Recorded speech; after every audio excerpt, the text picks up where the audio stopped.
On my university campus, I have seen activists from young socialist clubs advocating for a minimum wage increase, or what they like to call a living wage increase.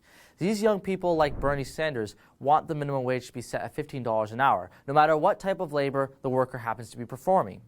Recently in October, the Ontario government increased the minimum wage to $11.40, 11 being a slightly higher number than Ontario government's current approval rating. Should we even have a minimum wage at all?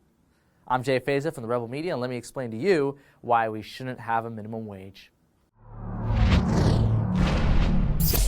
Okay, firstly, it's immoral for government to force someone against their will to make a transaction that they don't want to.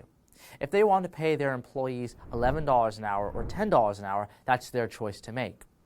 I support a person's personal right to make that choice for themselves. Now that we got that out of the way, another thing you should know about the minimum wage is that a minimum wage does not guarantee jobs. It does not create jobs. A minimum wage only guarantees that those who already have jobs will be paid at a minimum wage, a minimum standard that the government sets, a wage being the price of a person's labor. A government sets the minimum wage, yes, but a government cannot account for an individual's price of labor. Some forms of labor, for example, aren't worth $15 an hour. A government cannot know how valuable the employers consider the employees' work to be. A government doesn't know what the market trends are. They don't even know how in demand a person's job may be in the next coming weeks or coming months. In other words, the government is setting a minimum wage regardless of any economic or financial value it has. When you arbitrarily set the price of labor to be no lower than blank, whatever that wage may be, it causes employers and businesses to do three things. 1, cut back on current employees. 2, hire fewer people than before. And 3, raise the price of goods. This is because once the minimum wage is in place, it costs businesses more to be a business, and it causes them to lose revenue. That revenue they lost goes to paying employees. It goes to paying the debts and the various problems they may acquire as a business. And if they can't pay every employee the minimum wage set by the government, they'll be outcompeted by a wealthier company who can. Think of it this way. You have a thriving business with employees who are okay being paid at $6 an hour because their labor is worth just that, $6 an hour. All of a sudden, the government mandates that you pay your employees $10 an hour because in the government's eyes, that's the minimum wage. What does that do to your business if you cannot pay your employees $10 an hour? It stifles the amount of money you'll be able to make or give.